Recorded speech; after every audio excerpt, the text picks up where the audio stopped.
God is good. All the time. And all the time. God is good. And that is His nature. No.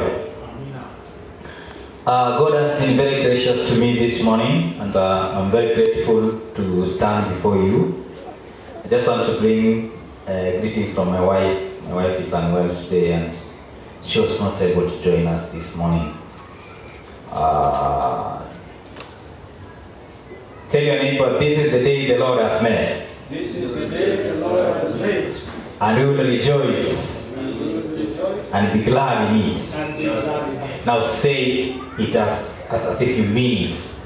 This is the day the Lord has made. This is the day the Lord has made. And we will rejoice and be glad in it. And we will rejoice and be glad in it. Amen.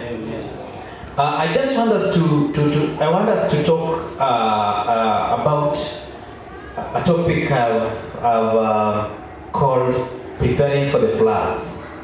Hello. Hello. And before that, I just want to pray for the word that we may see God in it. That as I deliver it to you, you may not see me, but you're able to see God in that word. Bwana asifiwe. So just join me as we pray for the word before I start. Let us pray.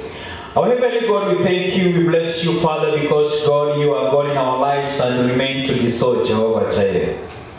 King of Kings, it has come to us that God, we want to get what you have in store for us this day. And I pray that Jehovah Jireh, you are going to use me as a vessel, God, and as you speak to your people, speak to me as well, oh God. Let this be a word of the season, a word for this generation, a word for those who are living at this time, and let it be a word that is going to have an impact in our lives, oh God. We bless you and we worship you, God, and it is our prayer that as God as I deliver the word, Jehovah, let this word not only be a good message into the ears, oh God, but also be a message that can be applied, oh God. We worship you and we glorify your name. We invite you, the Holy Spirit, just to be with us, oh God, as we go through all this. In Jesus' name we pray and even believe. Amen. Today I want us to talk about something I've termed preparing for the floods. Bwana asifiwe. You know, we are at times where everything is working almost against to everybody, you know. And you may find yourself in a flooding moment. Let me just say so. In such a way that your finances are not even meeting your basic needs, you know. You are not even able to cater for simple things of your family and even for yourself. And people have had so many excuses. People are saying it is the COVID-19 that has made the economy go down, you know. But I want us to talk about something that is very important for us at this moment as a church and even for those who are viewing us. That sometimes we face floods as a way that God wants us to come back to Him, you know. And at times we face floods so that at the end of the day, God is glorified and you become a testimony and you become an ambassador for the work of the Lord. Bwana asifiwe. And therefore today I want us to talk about how we prepared for the floods. And my scripture will be guided by a story you all know about this grandson of Methuselah. Bwana asifiwe. And I am going to talk about the story of Noah and the ark and the floods.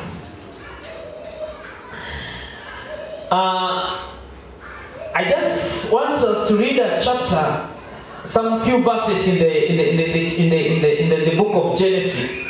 I'll read chapter 6, and then I'll some verses in chapter 6. We'll get some few verses in chapter 7 as we go by. But what am I saying? I'm saying that sometimes as human beings and Christians for that matter, there are things that we need to understand in preparing for the flood moment. Because flood moment will come. And God gonna be very unhappy with most of the people living on this earth. And therefore, when God is unhappy with everybody, what will make you be exceptional? What will spare you? And that is my message today. Bwana asifiwe. Because several school of thoughts are for it that God is punishing us with this COVID. I don't know. Those are the school of thought. My question is, if that could be right, how are we preparing for this flood? Bwana asifiwe. Now, I want us to get some few points that I've just came up with. First and foremost, for you to prepare for this flood, you need to sit down and ask yourself, what is my personality? Hello? You ask yourself, what is my personality? What is my character? How do I behave? You know. And you realize the Bible says that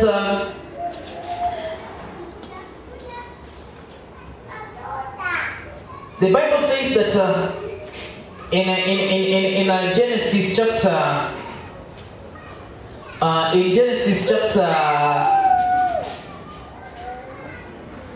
in chapter 6 verse 9, I read part of that verse and you see what I mean by personality. The Bible says, that is chapter 6 verse 9, this is the account of Noah and his family. Noah was a righteous man, blameless among the people of his time, and he walked faithfully with God. Hello. The Bible says that Noah was a righteous man, blameless among the people of his time, and he walked faithfully with God. It means that at this time we are living in, there are several people we are with at this time. But what sets you aside will be your character and your personality. And that is why the Bible is saying that this man was righteous, was blameless, okay, among the people of this time, and he walked faithfully with God. And you will tell me maybe these are people who saw that. No, God also saw the righteousness in Noah, you know.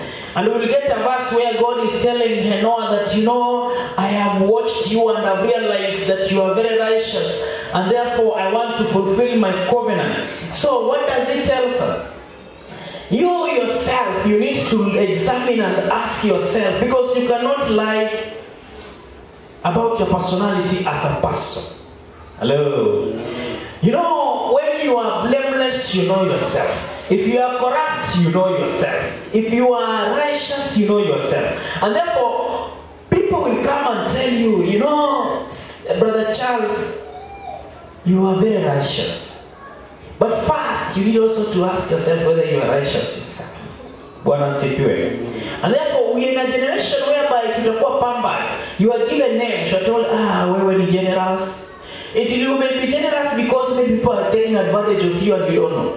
They know when they call you a generous person, you will give. You know. They know that when they come and tell you that wewe sasa ni sijui nasikia sijui manbazu or what. The cameraman knows some of these things.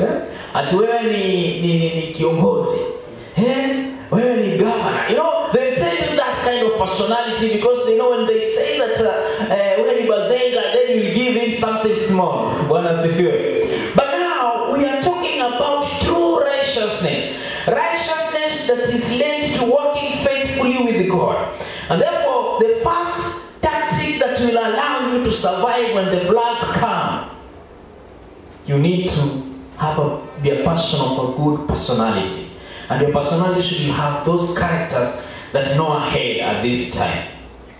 Now, is it just enough to be righteous? Okay? Will your righteousness bring food on the table? As people will always ask. Will your righteousness make you comfortable? What is it more than just being righteous? When you are righteous, the child of God, I will assure you that God is going to perceive that righteousness. Therefore, God will spot that righteousness. Bwana asifiwe. The Bible says that God spotted the righteousness of Noah. And therefore, he told Noah, you know what? I have looked at you and I've realized that you are righteous, and I'm going to fulfill the covenant. So the first thing you need to do is that work on your character, and it will be spotted by God. That's why I'm saying that when your personality convinces God, God perceives it. And when God perceives it, He will now be able to protect you from the flood. Bwana asifiwe. Am I speaking to somebody? Yes. Are you getting the message? Remember, God told Noah that I'm going to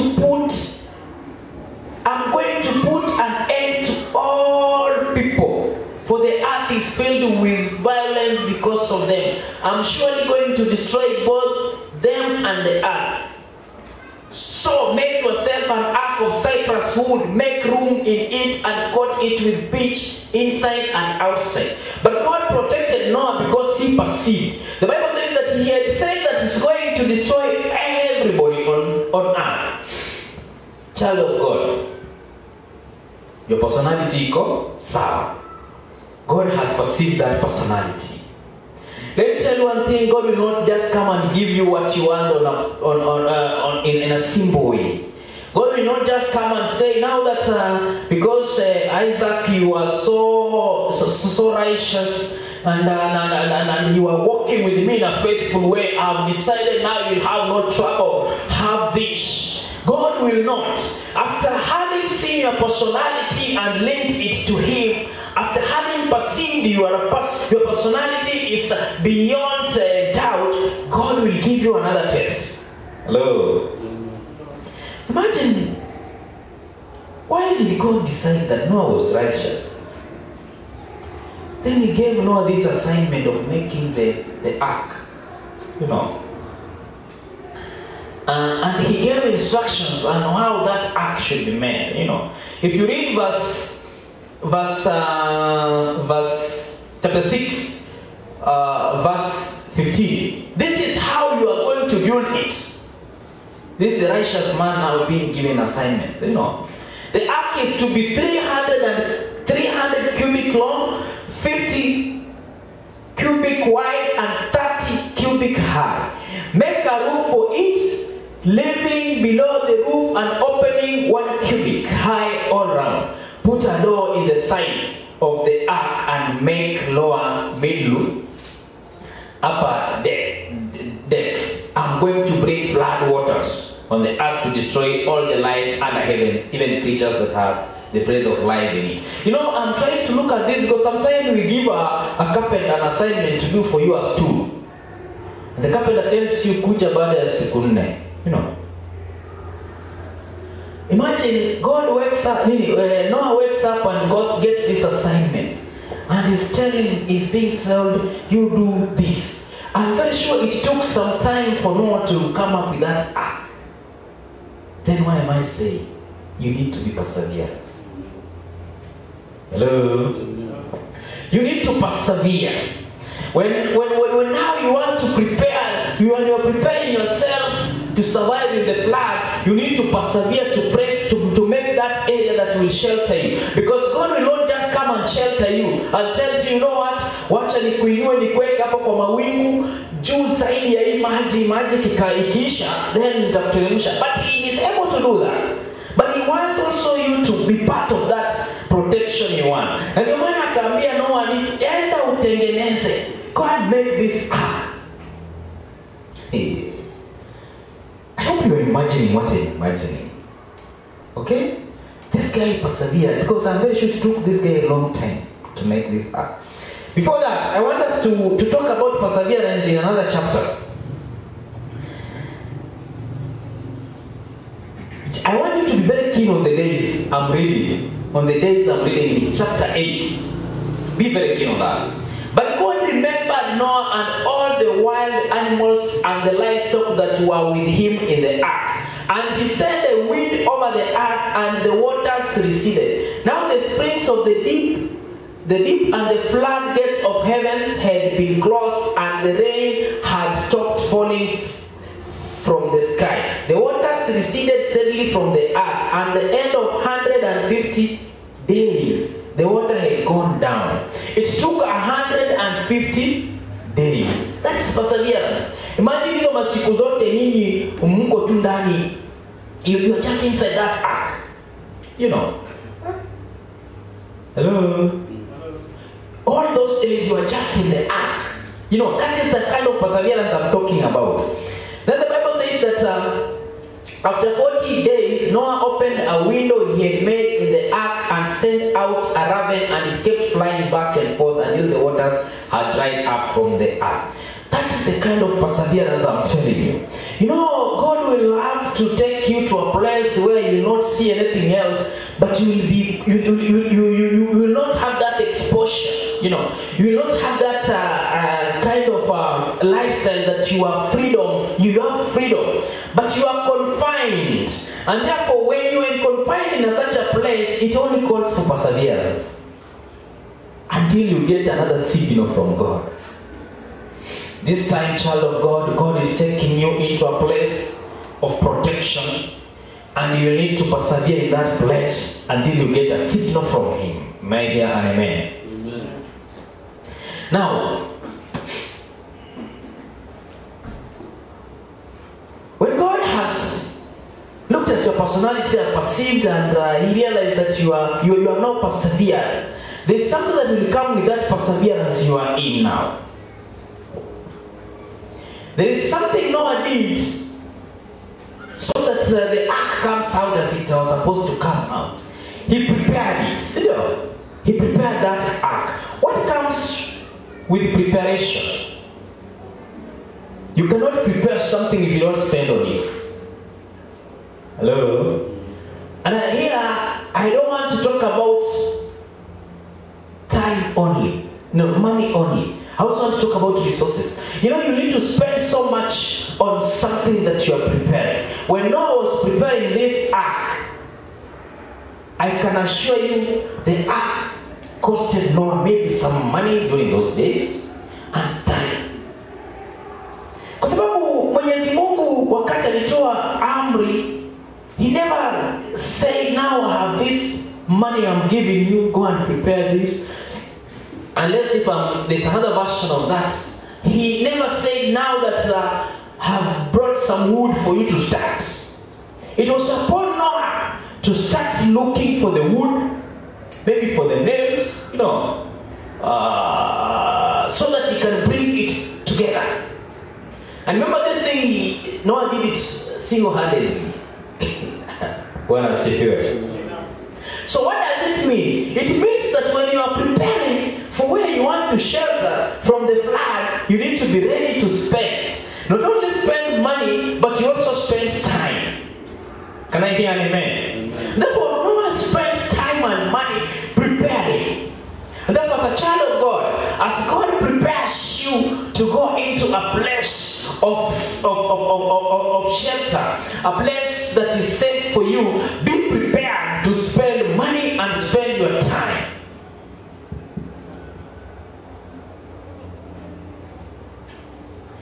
You know, those instructions that were given about the ark are not simple instructions. It is an ark that will host all animals. It's a big thing, okay? Now,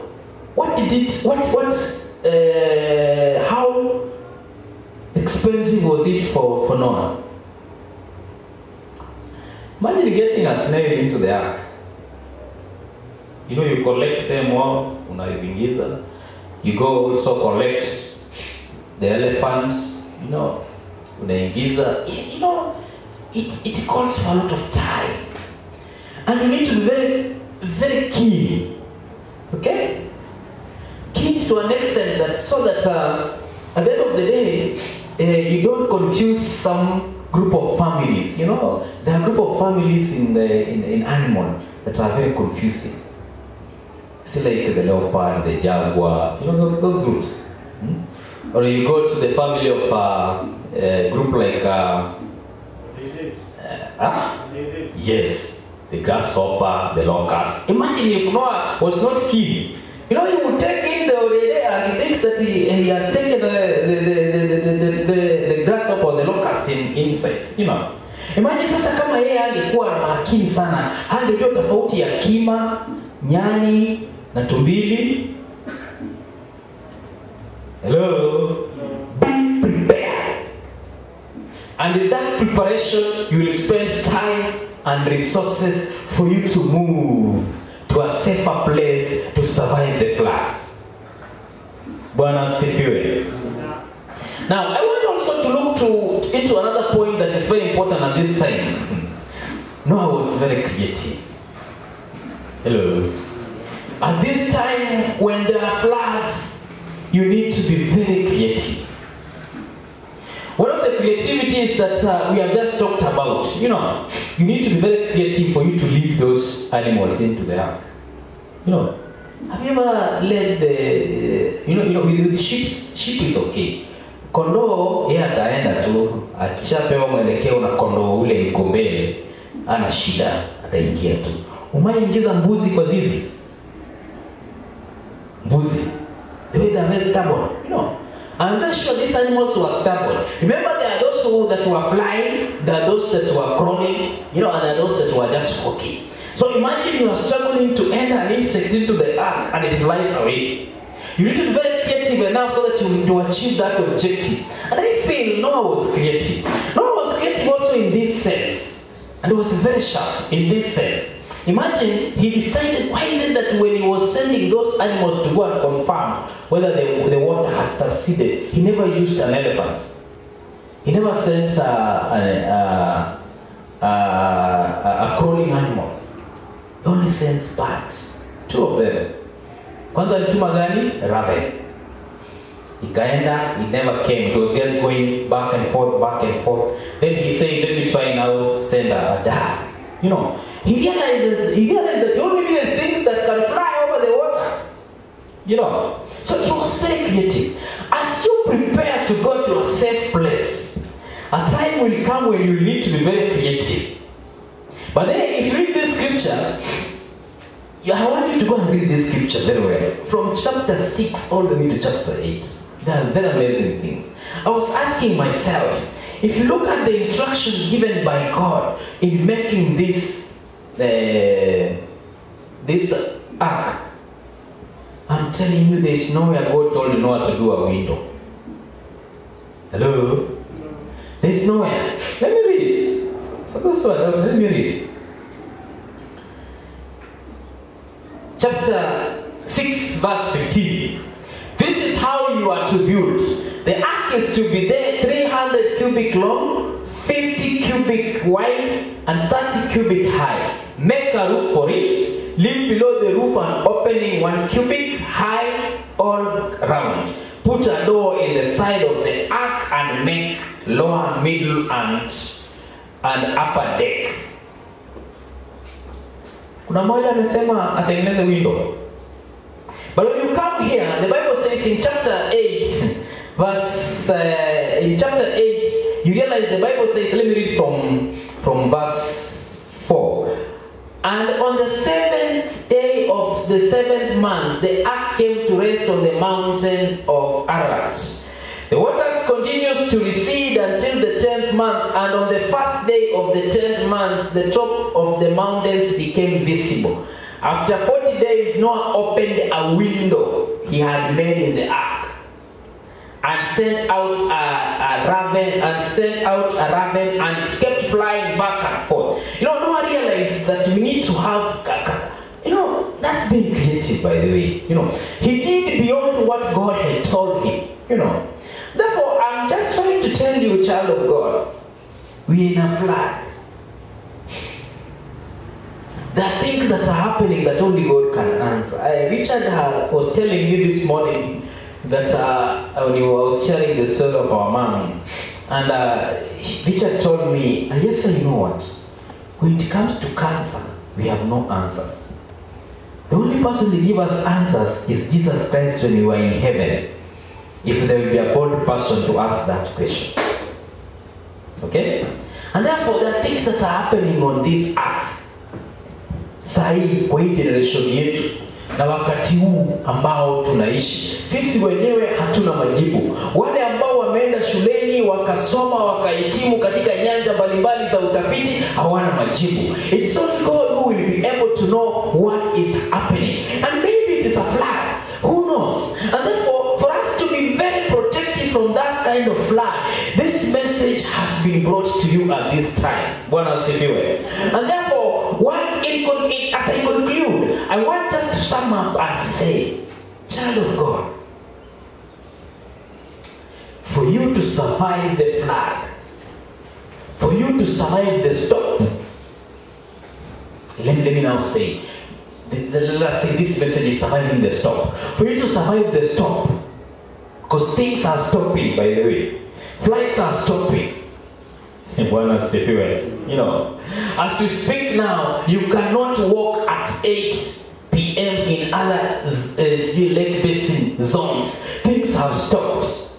You know, some of us are jobless because employment is stopping.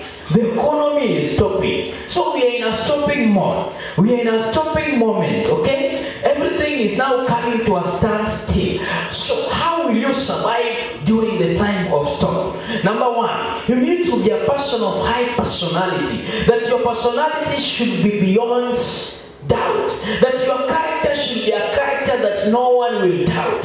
For you to survive in this storm. If you want to survive in this storm, you need to make sure that God perceives that characters you have. Don't accept perception of human being about the characters you have. God is the one who is supposed to perceive that personality. And when he perceives the personality you have, child of God, you are going to survive this storm. For you to survive this storm, you are supposed to be perseverance. That God is going to put you in a safer place. But that safer place, God is not going to take you in that safer place. He will make sure that you work for that safer place as Noah worked. And therefore you need to persevere. And as you persevere, you need to prepare the place very well.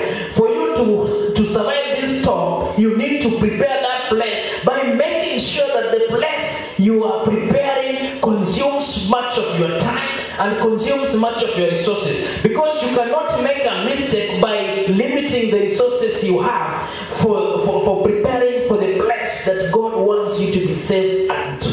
And above all, child of God, for you to survive this storm moment, you are supposed to be very creative. Bwana asifiwe. You know, when my brother came from Dubai and he realized that I need to start maybe because, you know, he faced a storm. But when he came, God gave a vision and told my brother, you know what, now start a salon, start a barber shop. And God will not give you the details of the barber shop. It is upon you to make sure that this barber shop has to be above all other barber shops. By being creative enough, you know. If the others don't put a television, you put. If they have put their television, then make yours to be a digital one. Okay? If they have a digital television, make sure that yours is a big screen. You know. So those are the creativity we are talking about. Therefore, as we get into this moment of storm, you're gonna survive. And you can only survive if you keenly apply what I've told you. Personality. And when you have correct personality, God will perceive, will spot or perceive it. And if God has perceived it, He will bring you to a place where you will not be comfortable. A place that will need you to persevere. And as you persevere in that place, you will be preparing a safer place for yourself using your resources and time. And as you prepare that place for yourself, God is calling you to be very creative. Let us stand up from our feet.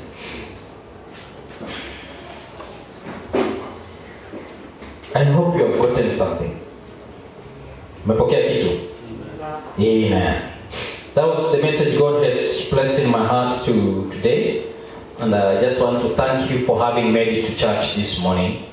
I know this message is going to be a message that will propel your week and even the days to come. So I just want us to just get a moment, 1 minute, internalize what I've said. Speak to God in your own language, just 1 or 2 minutes, and tell God to assist you survive in this tough moment. Open up your mouth. Father, we thank you, we bless you, God. Just open up your mouth and speak to your God. We bless you, King of Kings, because Jehovah Jireh, we know that God, things are tough and there may be things that are happening that we don't know as human beings, God. But you understand them better, Jehovah Jireh, and it's our prayer that God, you are going to assist us because we still serve a God of Noah, O Jehovah Jireh. As you wipe up everything, King of Kings, you had favor and recognition of Noah because of the righteousness. The man showed that how faithful he followed you. God, we bless you and we worship you because, Father, you will not leave us. Let us just pray a closing prayer and a prayer of thanks because God is doing it. Just lift up your hand and join me in this prayer. God, we bless you, Father, we worship you for your word. It has come at the right time, Jehovah Jireh, and it is our prayer that God, this word is a timely word, not according to us, but according to you, King of Kings. Father, we bless you and we worship you for using me as a vessel to deliver it to your people. How I pray that this word may be impactful to us as individuals, Jehovah Jireh. We bless you, King of Kings, for what is happening in this world, oh God. We worship you because we know, God, things are stopping, but we know we'll run to you because, Jehovah Jireh, you are God in our lives. So I pray that, God, as we walk through this life of stopping, oh God, as we walk through this life of economic stoppage, oh Father, financial stoppage, as you walk through this life where, God, things have stood, things have stand still, King of Kings, that you will give us the correct personality and we'll be able to perceive the personality we have, oh God. And give us the spirit of perseverance, oh God, as you work on what you have given us, Jehovah Jireh, to make us survive in this tough moment. And King of Kings, you will assist us prepare on how, Jehovah Jireh, to survive in this tough moment. And God, we pray that you will bring resources that we are going to spend on preparation for the survival of Jehovah Jireh. And thank you, God, because you're going to make us more creative, oh Jehovah Jireh. We bless you and we worship you, Jehovah, for this service. And it's our prayer that, God, everybody that has been here, anyone that is represented here, all that are watching us online, Jehovah Jireh, that you are going to meet them at the point of need during this tough moment. We worship you and we bless you. For it is in Jesus' name we pray and even believe. Amen.